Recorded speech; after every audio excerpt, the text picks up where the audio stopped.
बार्शीतील बाळेश्वर नाक्याजवळ मोबाईल शॉपीमध्ये बायकोचा रिचार्ज न झाल्यामुळे एका व्यक्तीनं काही दिवसांपूर्वी कोयता घेऊन दुकानाची तोडफोड केली होती।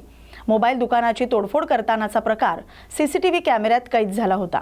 कोयता घेऊन दहशत निर्माण करणाऱ्या बबलू कसबे याला पोलिसांनी ताब्यात घेतलंय।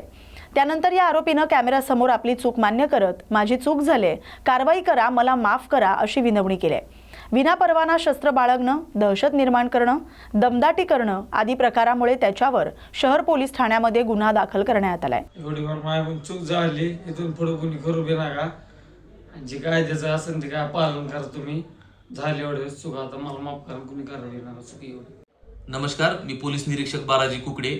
बार्शी शहरामध्ये आज बाळेश्वर नाका येथे कल्याण राजेंद्र म्हेत्रे यांच्या मोबाईलच्या दुकानामध्ये एक इसम आला आणि त्यानं कोयत्यानं मोडतोड केली, काचा फोडल्या आणि नुकसान केलं। त्यानुसार बार्शी शहर पोलीस ठाणे येथे गुन्हा रजिस्टर नंबर 998/2025 आर्म्स ॲक्ट आणि धमकी देणे, शिवीगाळ करणे अशा वेगवेगळ्या कलमांमुळे गुन्हा दाखल आहे। आमच्या डीबी पथकातील टीमनं सदर आरोपीचा शोध घेतला आणि त्याला ताब्यात घेतलेला आहे। बार्शीमध्ये दहशत माजवू पाहणाऱ्या कोणत्याही इसमाची गय केली जाणार नाही, त्याच्यावर आम्ही तात्काळ कायदेशीर कारवाई करू। बसवंत पिंपळगाव येथून वणी येथील नांदुरी गडावर दर्शनासाठी जात असताना इनोव्हा गाडी 400 फूट दरीत कोसळून अपघात झालाय। ओव्हरटेक करण्याच्या नादात ड्रायव्हरचा तोल गेल्यानं हा अपघात झालाय। कारमधील 2 महिलांचा जागीच मृत्यू झाला असून वाहन चालक गंभीर जखमी झालाय। त्याला स्थानिक शासकीय रुग्णालयात उपचारासाठी दाखल करण्यात आलंय। घटनास्थळी वणी ग्रामीण पोलीस स्टेशनचे कर्मचारी यांनी येऊन रेस्क्यू ऑपरेशन सुरू करून वाहन चालकाला उपचारासाठी दाखल केलं। घटनेचा अधिक तपास वणी पोलीस स्टेशन अंतर्गत असलेल्या नांदुरी गाव येथील पोलीस अधिकारी आणि कर्मचारी करत आहेत। रत्नागिरी तालुक्यातील निवळी जयगड मार्गावरील खंडाळा बाजारपेठेत यामिनी हार्डवेअरच्या गोडाऊनला भीषण आग लागल्यानं मोठी वित्तहानी झाली। या दुर्घटनेत गोडाऊनमधील हार्डवेअरचं लाखो रुपयांचं सामान आणि एक 4चाकी इको कार पूर्णपणे जळून खाक झाले। या आगीत हार्डवेअरचं सामान आणि वाहनाचं मिळून अंदाजे 14 लाख रुपयांचं नुकसान झाल्याची माहिती जयगड पोलिसांनी दिली आहे। आगीच्या घटनेची माहिती मिळताच स्थानिक ग्रामस्थांनी आग विझवण्यासाठी तात्काळ धाव घेतली। परिसरातील टँकर आणि टेम्पोनं पाणी पुरवठा करणाऱ्या व्यावसायिकांनीही मानवतावादी दृष्टिकोनातून आग विझवण्यासाठी पाणी उपलब्ध करून दिलं। अग्निशमन दलाच्या जवानांनी आणि ग्रामस्थांनी तब्बल 2 तासापेक्षा अधिक काळ अथक प्रयत्न केल्यानंतर ही आग काही प्रमाणात शांत झाली आणि त्यावर नियंत्रण मिळवण्यात यश आले। मात्र आग नेमकी कशामुळे लागली याचं कारण अद्यापही समजू शकलेलं नाही। अधिकचा तपास पोलीस करत आहेत। कल्याणमध्ये आरटीओ विभागानं रॅपिडो बाईकवर मोठी कारवाई केली। एकूण 46 वाहनांवर कारवाई करत महात्मा फुले पोलीस स्टेशनमध्ये रॅपिडो कंपनीच्या संचालकाविरोधात गुन्हा दाखल करण्यात आलाय। कोणत्याही प्रकारची परवानगी नसताना रॅपिडो बाईक चालवली जात असल्याचा ठपका आरटीओनं कंपनीच्या विरोधात ठेवलाय। उपप्रादेशिक परिवहन कार्यालय कल्याण मार्फत रॅपिडो या बाईक टॅक्सी ॲग्रिगेटरवर परवा दिवशी रात्री गुन्हा दाखल करण्यात आलेला आहे।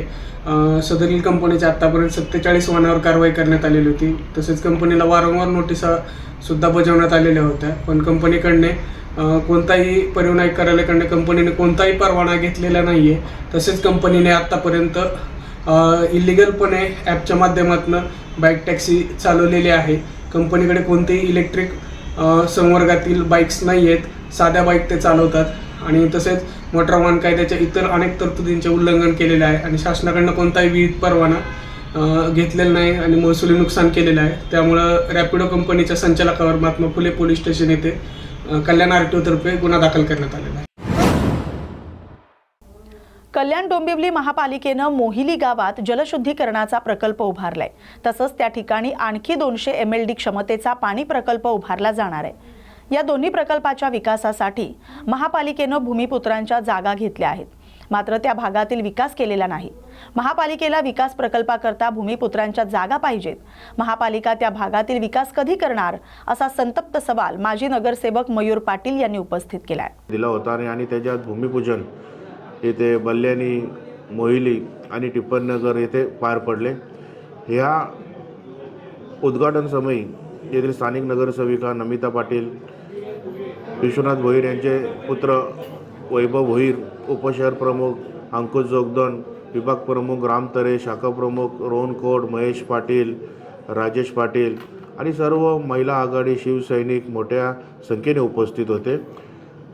बोलायचं एकच आहे की ग्रामीण भाग हा अप्रभाग क्षेत्र हा ग्रामीण भाग आहे आणि या ग्रामीण भागावर नेहमीच महापालिकेतर्फे दुजाभाव केला जात असे. आता आपण बघतो डॉक्टर बाबासाहेब आंबेडकर चौक ते मोहिली मार्गे, फिल्टर प्लॅन मार्गे, शांताबाई नगर, डॉक्टर बाबासाहेब आंबेडकर चौक मार्गे उंबरणी गाव हे DP रस्ते आहेत. परंतु 1995 पासून हे DP रस्ते आहेत तसेच आहेत. जेवढे एक्झिस्टिंग रोड आहेत तसेच आहेत ते. आणि आता जे एवढी त्यांची दयनीय परिस्थिती झालेली आहे की महापालिकेकडे वारंवार पाठपुरावा केला, परंतु याच्यासाठी कुठलीही तरतूद करण्यात आली नाही.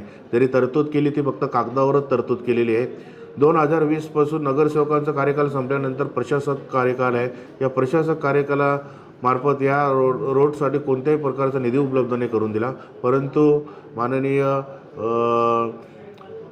एकनाथ शिंदे साहेब जे आमचे मुख्य नेते आहेत, पक्षप्रमुख आहेत, महाराष्ट्र राज्याचे उपमुख्यमंत्री आहेत व खासदार श्रीकांत शिंदे साहेब आणि आमदार विश्वनाथ भोईर साहेब यांच्याकडे पाठपुरावा करून या रस्त्यांसाठी शासनातर्फे निधी उपलब्ध करून द्यावा असे आम्ही विनंती केलेली आहे. आणि मला वाटतं या काही दिवसामध्ये ह्या रस्त्यांसाठी हा शासनातर्फे निधी उपलब्ध होईल आणि समस्यासुद्धा दूर होईल आणि हे रस्ते हे DP प्रमाणे बनतील. आणि माझं एकच म्हणणं आहे की मोहिली गावामध्ये आपला 100 MLTचा फिल्टर प्लॅन्ट आहे.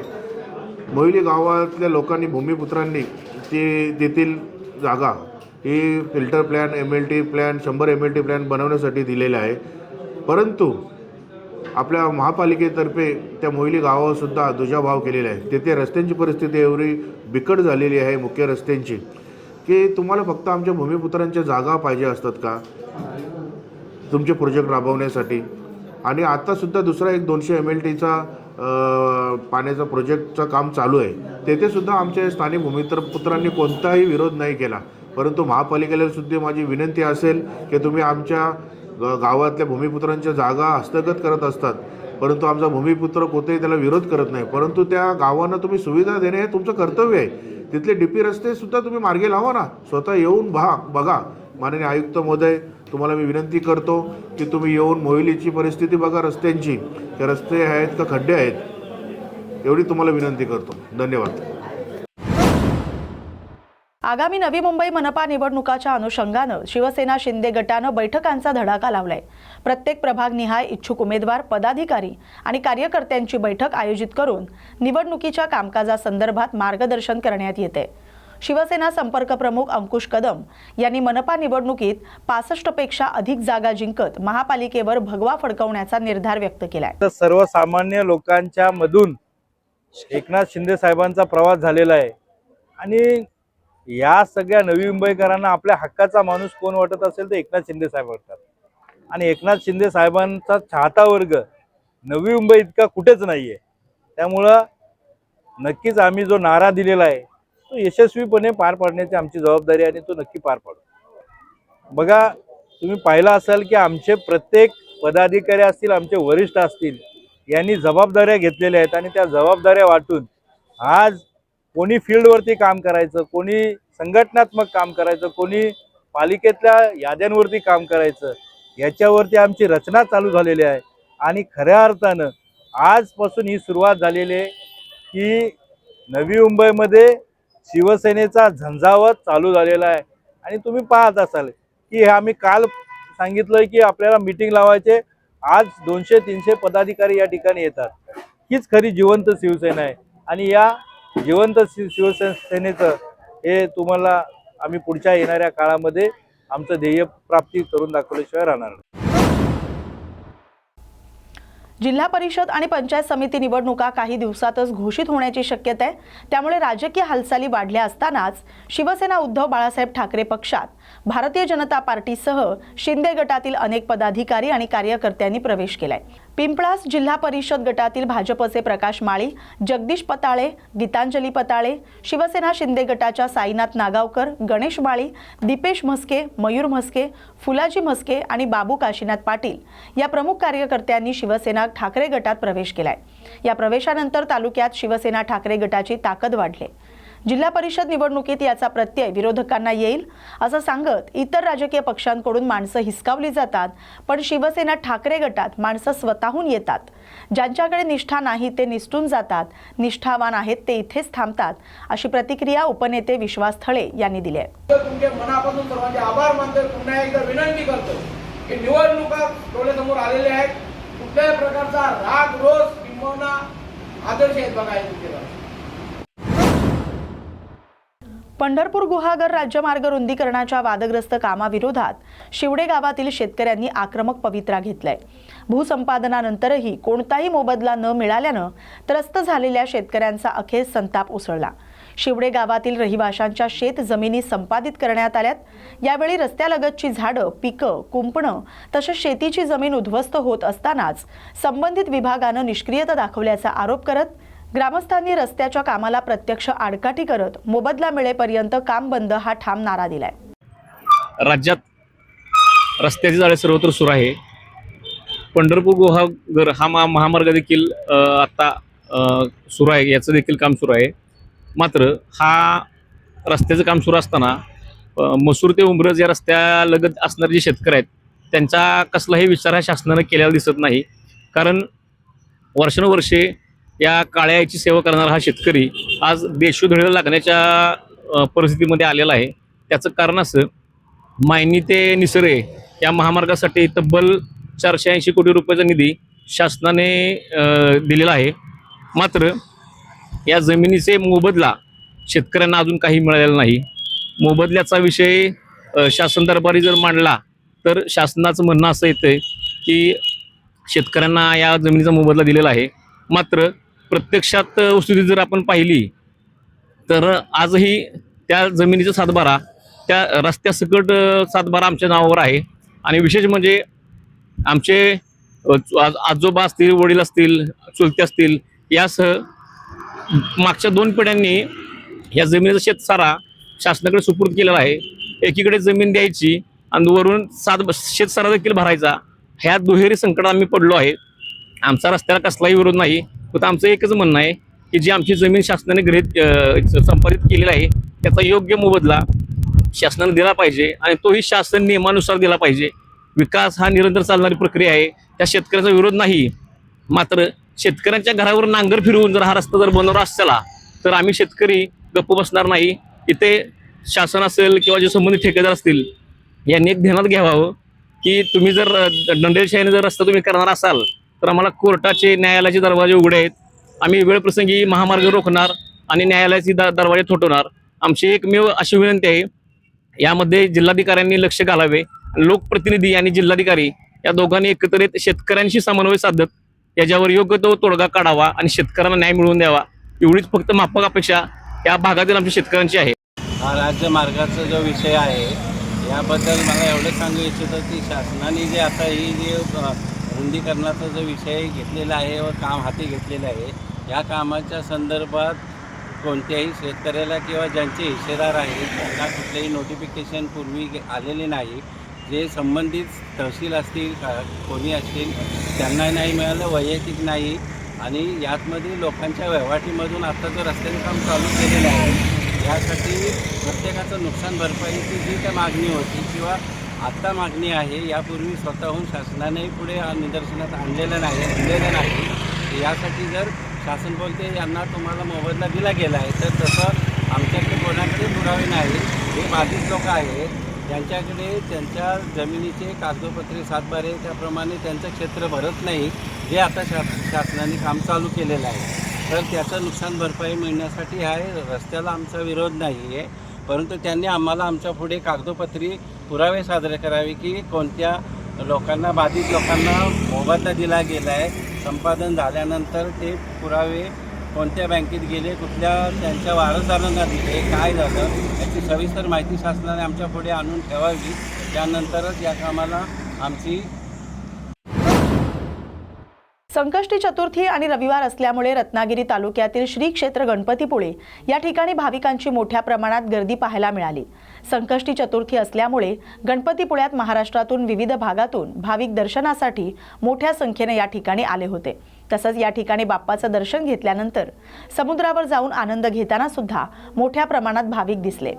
तसंच या ठिकाणी प्रशासनाकडून मोठ्या प्रमाणात बंदोबस्त ठेवण्यात आला होता। गणपतीपुळे हे अनेक श्रद्धाळूंचं श्रद्धेय स्थान असल्यामुळे रात्रीपर्यंत दर्शनासाठी भाविकांची रांग लागली होती। नाशिकचे येवला तालुक्यातील खिरडी साठे या ठिकाणी शेतकरी वाल्मिक नागरे यांच्या 25 एकर शेतातील काढणी करून ठेवलेल्या मक्याच्या गंजीला अज्ञात समाजकंटकांनी पहाटेच्या सुमारास पेटवून दिलाय। या आगीत अंदाजे 800 क्विंटल मका जळून खाक झालाय। शेतकऱ्याचं 10 लाखाहून अधिक रुपयांचं नुकसान झालंय।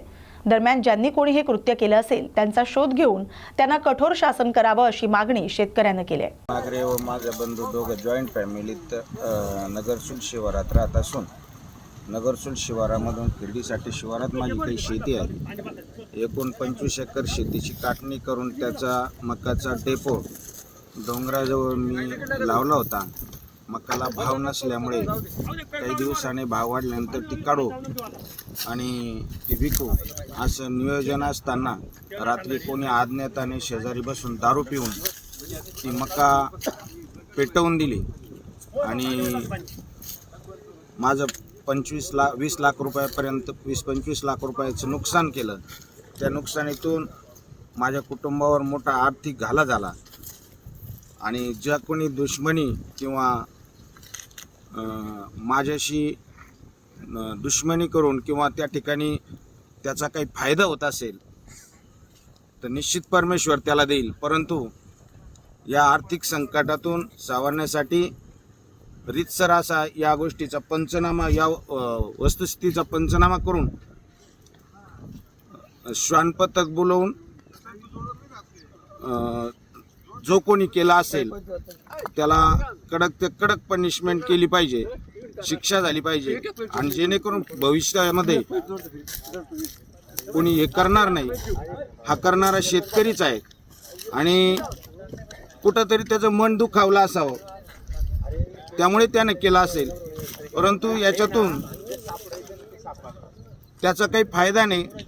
2-3 क्वार्टर इथं देशी दारू पिला तो आणि त्याने ती पेटवलेला आहे आणि या झालेल्या घटनेचा तपास करून आरोपी जो सापडेल त्याला कठोरातली कठोर शिक्षा दिली पाहिजे असं मी प्रशासनाला विनंती करतो आणि शासनाकडून मला या झालेल्या नुकसानीची भरपाई मिळावी अशी विनंती करतो। या बातमीसोबतच महाराष्ट्र बुलेटिनमध्ये आता वेळ झाली इथेच थांबण्याची, पण अशाच महत्त्वाच्या बातम्यांसाठी पाहत राहा न्यूज मराठी 24/7। नवा भारत, नवा विचार।